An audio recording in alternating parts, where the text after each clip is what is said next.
sejam todos bem-vindos ao LACA. Nosso canal fala de literatura, arte, história, cultura e antropologia.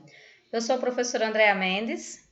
E eu sou o professor Fabiano Machado, né? Então, hoje nós estamos gravando um cenário diferente, né? Nós estamos no meio da viagem, no aniversário da minha mãe barra sogra dela, né?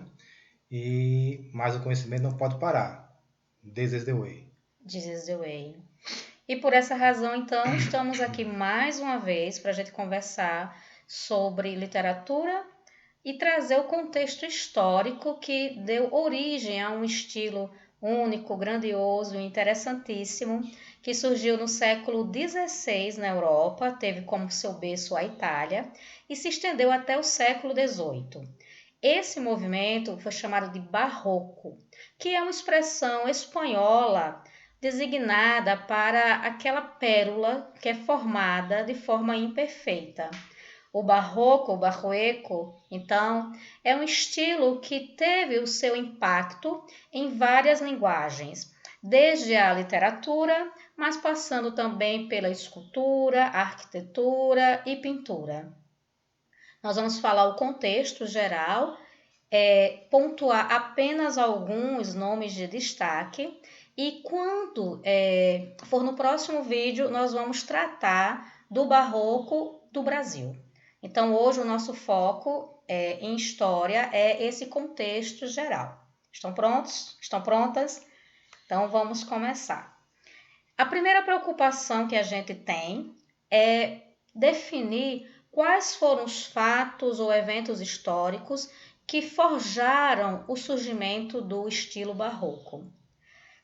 Talvez vocês lembrem, mas entre o século XV para o século XVI aconteceu o fortalecimento das monarquias europeias. E essas monarquias criaram um conjunto de teorias e ideologias para legitimar o seu papel na sociedade. Ficaram conhecidas como monarquias nacionais ou monarquias absolutistas. E esses reis e algumas rainhas procuraram então forjar um novo estilo para que legitimasse e glorificasse o seu poder através dos vários campos artísticos. Por essa razão, nós vamos ter a força do barroco principalmente na arquitetura. Esse é um elemento, esse é um fato, a formação das monarquias nacionais e o surgimento do absolutismo monárquico. Mas um outro fato, que tem origem na religião, é justamente o advento das igrejas protestantes, marcadamente, iniciada com Martinho Lutero, e depois nós vamos ter o João Calvino, vamos ter o próprio rei da Inglaterra, Henrique VIII, criando uma religião chamada anglicanismo. E o barroco ele surge como uma resposta para não só impedir o avanço das religiões protestantes dentro da Europa e depois nas colônias dessas nações europeias, mas também para chamar esse fiel de volta. Então, o contexto da reforma protestante deu origem ao que nós chamamos de contra-reforma católica, que é a reação da Igreja Católica diante do avanço dessas novas religiosidades. E por essa razão, a arte, a arquitetura, a escultura e a literatura vão ser mobilizadas com muita força para fazer frente a esses novos avanços dessas religiões, mas também para reconquistar os fiéis. Na questão literária principalmente, que é o nosso foco aqui, um pouquinho mais, né? O barroco ele ganha mais força nos anos 1600, né? Século XVII, tanto que ele também é chamado de seiscentismo, tá? E os poetas barrocos, né?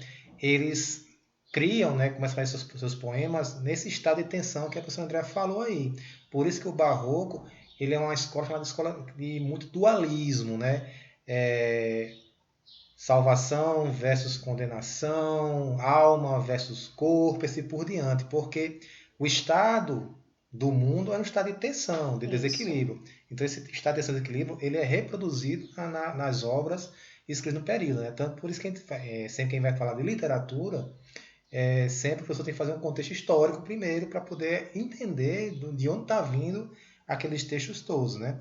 E uma das partes que vai falar mais para frente em relação ao barroco, né, que André falou na questão da Contra-Reforma, são os sermões feitos pelos padres, né, um sermão baseado muito em retórica, né, e que vai se destacar aqui, né, o nosso querido Padre Vieira, né, que tem muitos sermões, né, por exemplo, o sermão contra as armas de Holanda, né, da Holanda, né, que é um país protestante, né? Isso. Então, você vai ter muito essa questão que vai destacar um pouquinho mais para frente. Tanto que o barroco, para ser um combate, essa questão mais racional, né, que vinha do século passado, nós vimos aí no classicismo, vai aparecer um cardzinho em algum lugar aí, no vídeo nós gravamos sobre o período de Camões, né, tudo mais, Renascimento, né, 2 vídeos na verdade, então você 2 cards vai aparecer aí. Então, o barroco ele traz essa ideia da barroeca, né, a verruga, né, a pérola imperfeita, né, dizendo que a beleza não está mais nas formas perfeitas lá da cultura clássica greco-romana, que foi tão valorizada de novo no classicismo de Camões, né, de Portugal, né? Então a beleza está na imperfeição, não mais em ângulos retos, mas sim na questão das curvas, né? Que André vai abordar essa questão mais na história da arte. Na literatura, essas curvas e recurvas, né, se rebatem, se manifestam em uma linguagem mais rebuscada, onde culta ao extremo, né? Então você vai ter um culto à forma, mas uma forma quase incompreensível. Você pega um poema barroco para ler, é complicado, porque ele é cheio de figuras de linguagem, né? Eu gosto muito de falar para os alunos que a escola poética tem mais figura de linguagem por verso quadrado, né? Então você vai ter muita metáfora, muita hipérbole, né? Quando eles sofrem para valer, né? E principalmente duas figuras importantes, que é a antítese e o paradoxo, que elas vão entrar nos poemas para refletir esse estado de tensão que o mundo se encontra, que André falou tanto aí, né? E aí nós vamos ter 2 estilos dentro do barroco, né? Sabe isso, professora?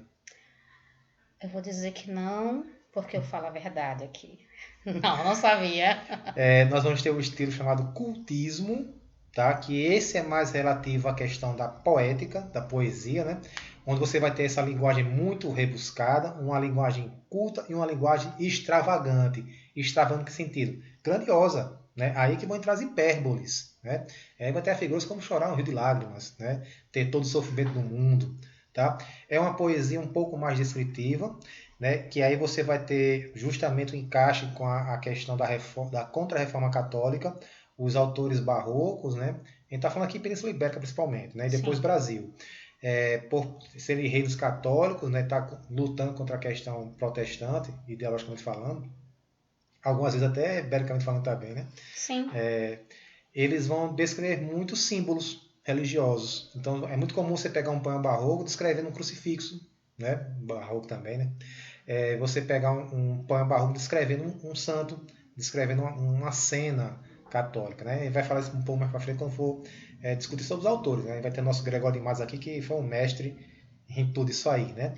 Você vai ter um grande ludismo verbal, né? Um jogo de palavras que vai entrar nessa linguagem rebuscada, então eles vão brincar muito com essa questão das palavras, né? E caso você não saiba, você falou que não sabia também, né?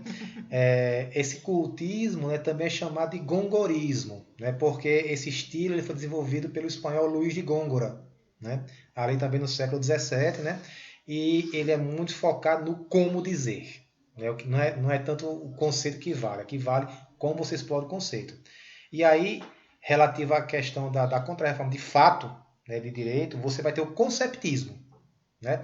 Que é justamente os sermões que os padres principalmente praticavam, né, para inspirar as pessoas das colônias, né, a combater essa reforma protestante que se espalhava pela Europa, né?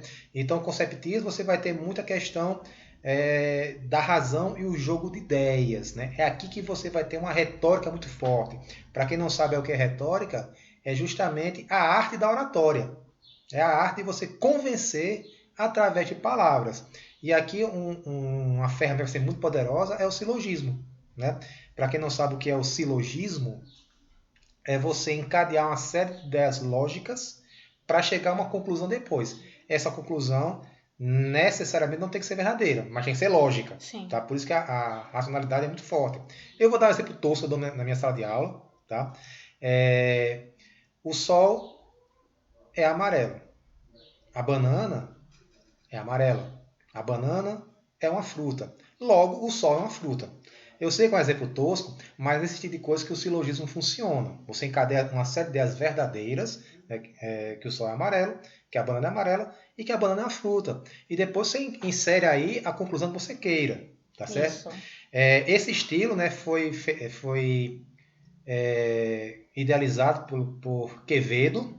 E aí nós vamos ter esse estilo também conhecido como quevedismo, tá? E ele vai valorizar muito o que dizer, tá? Então o conceptismo valoriza o como dizer e o conceptismo valoriza o que dizer.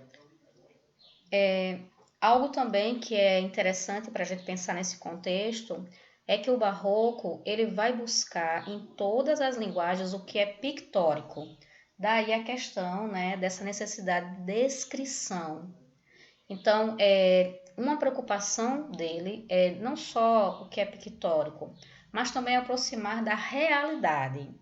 Então, na literatura, a gente está vendo que tem outras nuances, mas no campo das artes plásticas, há essa proximidade com a realidade, mas há também essa exploração do uso das cores, das curvas, das formas, da voluta, né? É uma preocupação constante que vai aparecer em várias linguagens, como também você falou sobre a Holanda, né? É importante a gente destacar que a Holanda vai ser, sim, um país, né, formado a partir do protestantismo, mas também vai ter uma classe que vai ser importantíssima para a divulgação do estilo barroco, que são os burgueses.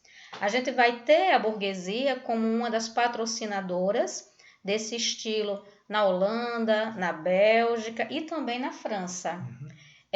E para quem, né, lembra, a gente já falou sobre mecenato, sobre o patrocínio de artistas, de escultores, de arquitetos, de literatos, quando nós falamos sobre o Renascimento.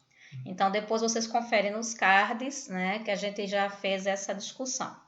E algo que você pontuou na literatura, a gente também pode levar para as outras linguagens, que é a exploração da emoção. Então, as emoções elas vão ser mobilizadas a partir desses elementos artísticos e vão, de fato, comover, né? Vão impressionar, vão trazer aquele que é o espectador para uma profunda reflexão sobre si e sobre o mundo. Então, o barroco ele tem esse papel, né, de nos impactar.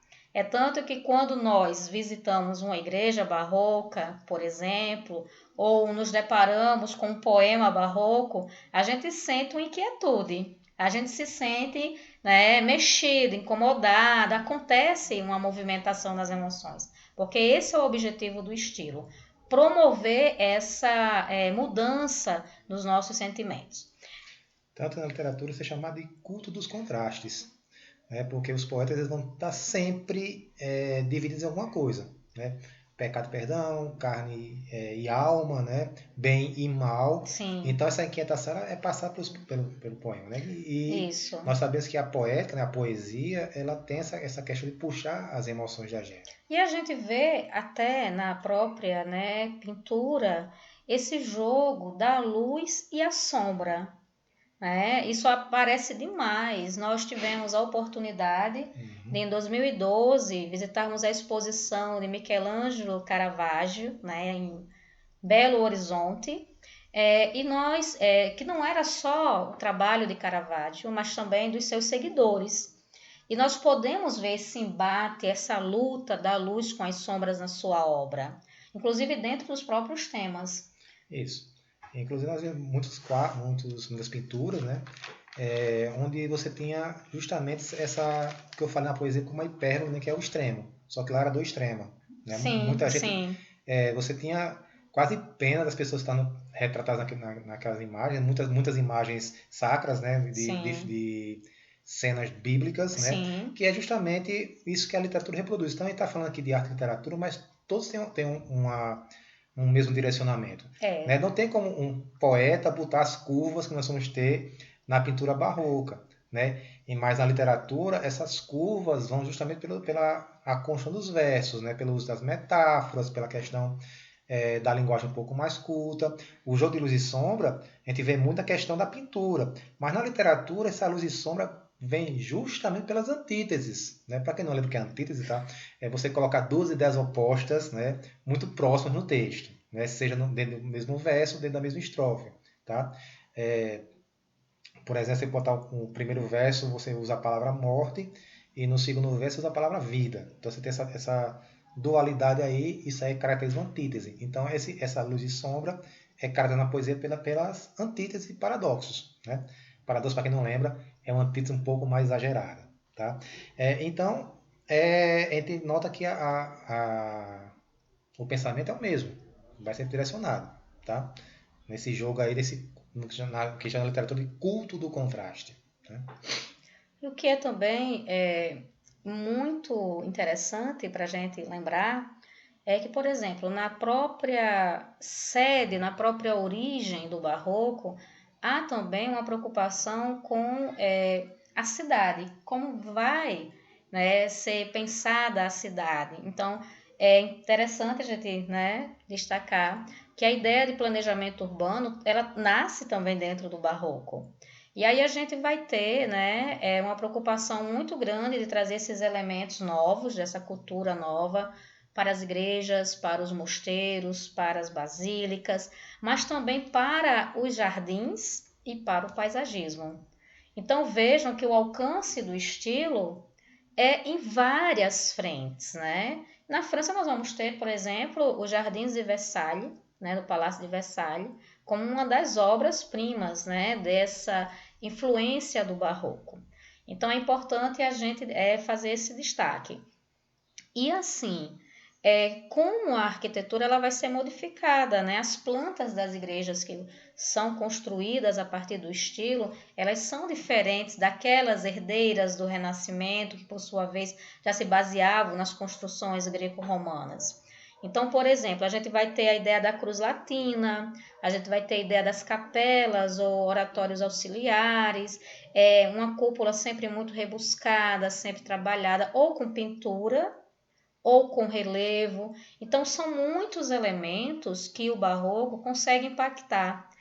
E um vai influenciando a outra linguagem. Né? A arte vai influenciando a literatura e a literatura vai influenciando também a arte, que é importante a gente enfatizar. E aí também é bom trazer à tona, a gente está falando das imagens do sofrimento das pessoas, né? Uma outra característica que você vai ver nos poemas, que também vai retratar esse sofrimento, é o grande pessimismo mostrado pelos autores do barroco, né? A gente vai ver que o Gregório de Matos, em uma sua fase mais tardia, ele começa a discorrer em seus poemas sobre a instabilidade das coisas, a beleza, de que tudo vai acabando. Então é sempre um pessimismo, né? Porque me incomoda tanto com as coisas que tudo vai terminar. Né? E esse pessimismo é gerado por essa grande dualidade, né? de o poeta estar sendo dividido entre alguma coisa. No caso do nosso querido Gregório de Matos, né? Já adiantando um pouquinho do que vai falar sobre ele sempre divide entre a questão da virtude do pecado. Né? Ele sempre fazia seus poemas só pedindo perdão a Deus, mas não deixar de pecar o tempo todo. Né? Daí essa questão do nosso querido Boca do Inferno. Né? Sim, E já aproveitando a deixa, né, dessa questão da virtude do pecado, como nós já falamos anteriormente no vídeo, né, aqui agora, os padres tiveram uma grande participação na literatura do Barroco com seus sermões. Né? E aí nós podemos dizer que aí surgiu uma literatura mais moralista, né? Uma literatura onde os padres vão usar a palavra, né, usar o dom da oratória para reforçar a questão da moral católico-cristã. sim. A gente pode falar só moral cristã porque as Há igrejas, uma cisão, né? Há uma exatamente, as igrejas cisão. reformadas estavam surgindo. Então, Isso. uma moral católico-cristã que vai se espalhar, e aqui no Brasil, principalmente, com a questão do Padre Vieira, né, que vai falar um pouquinho depois aí. Pronto, porque no próximo vídeo a gente vai trazer a discussão sobre o barroco para o Brasil. E aí a gente vai, obviamente, enfatizar os nomes nacionais, os nomes de destaque e também os nomes portugueses que Que na verdade é o mesmo, né? Porque influenciaram. Padre Vieira é uma situação complicada. Quem fala um pouquinho depois, No fala no próximo no vídeo. próximo vídeo. Então, agradecemos a presença de vocês. E desde já fazemos o quê? Tchau. E pedimos o like de E se você gostou do vocês. vídeo, não esqueça de inscrever. Novos vídeos são lançados sempre todas as segundas e quartas-feiras, né, após o meio-dia. Um novo assunto de literatura, arte, história, antropologia e afins. Cultura e antropologia. Um abraço bem grande e obrigada pela audiência mais uma vez e até logo. Tchau. Tchau, e lembre-se, this is the way.